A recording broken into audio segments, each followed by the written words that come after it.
বন্ধুরা, মেথি শাকের তো অনেক রকমের রেসিপি খেয়েছেন। একবার মেথি শাকের এই রেসিপিটা বানিয়ে দেখুন। এই পদটা দিয়ে এক থালা ভাত খাওয়া হয়ে যাবে। গরম ভাতের সাথে দুর্দান্ত লাগে খেতে। বন্ধুরা, গরম ভাতের সাথে দুপুরে যদি হালকা তেতো এরকম একটা পদ থাকে তাহলে কিন্তু এক নিমেষেই এক থালা ভাত খাওয়া হয়ে যাবে। রেসিপিটি খুবই সহজ এবং বানাতেও একদমই সোজা এবং ভীষণই কিন্তু মুচমুচে হয়। আপনারা বিকেলের স্ন্যাক্স হিসাবেও খেতে পারেন কিংবা শুধুই খেতে পারেন। এতটাই মজার হয় এই মেথি শাকের পদটি। আমি এখানে নিয়েছি 1 আঁটি পরিমাণ মেথি শাক।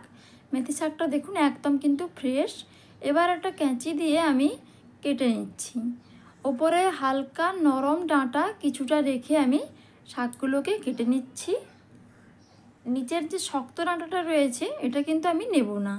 দেখুন এইভাবে করে আমি পুরো শাকটা বেছে নিয়েছি। এবার আমি শাকটাকে কেটে নেব। কেটে নেওয়া আপনাদেরকে দেখিয়ে দিচ্ছি। একদমই কিন্তু শাকটাকে একটু ছোট ছোট করে কেটে নিতে হবে। যতটা পারবেন ছোট করে কেটে নেবেন। বন্ধুরা, পুরো রেসিপিটা দেখতে থাকুন। আশা করি আপনাদের খুব ভালো লাগবে এবং এই মুচমুচে মেথি শাকের বড়া পদটি থাকলে দুপুরে খাওয়াটা কিন্তু একদম জমে যাবে। দেখতেই পাচ্ছেন বন্ধুরা, একদমই কিন্তু ছোট ছোট করে শাকগুলোকে কেটে নিচ্ছি। এইভাবে আমি সমস্ত শাকগুলোকে কেটে নেব। বন্ধুরা, এখানে আমি শাকগুলোকে ভালোভাবে ধুয়ে নিয়েছি। এবারে দিয়ে দিচ্ছি 1 চামচ পরিমাণ লবণ, আর দিয়ে দিচ্ছি 1/2 চামচ পরিমাণ হলুদের গুঁড়ো, 1/2 চামচ পরিমাণে লঙ্কার গুঁড়ো, দিয়ে দিচ্ছি গোটা জিরে, আর দিয়ে দিচ্ছি 1 চামচ পরিমাণ গ্রেট করে রাখা রসুন, আর 1 মুঠো দিয়ে দিচ্ছি পেঁয়াজ। সাথে দিয়ে দিচ্ছি অল্প গরম মশলা, আর দিচ্ছি একটা সেদ্ধ করে রাখা আলু। আলুটাকে আপনারা চাইলে হাত দিয়ে মেখে দিতে পারেন কিংবা গ্রেটারে গ্রেট করেও দিতে পারেন। আমি গ্রেটারে গ্রেট করে দিলাম। এবারে বন্ধুরা, সব উপকরণগুলোকে হাত দিয়ে খুব ভালোভাবে মেখে নেব।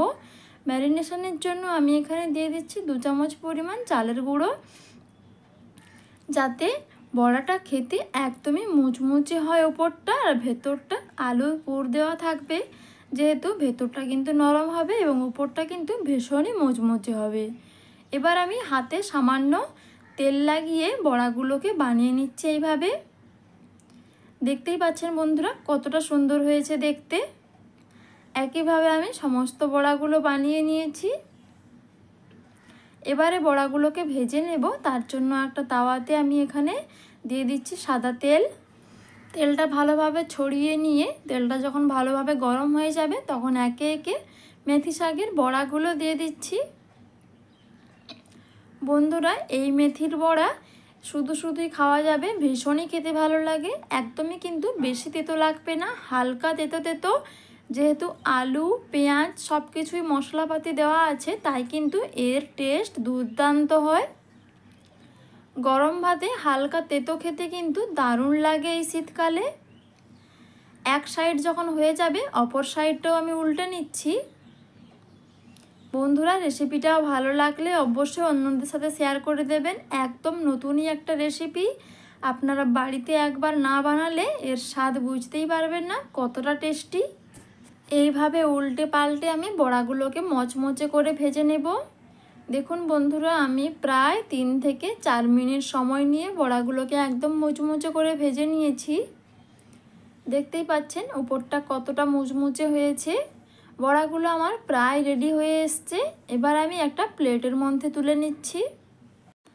গরম ভাতে ডালের সাথে এরকম মুচমুচে বড়া থাকলে আর কিন্তু কিছুই লাগবে না।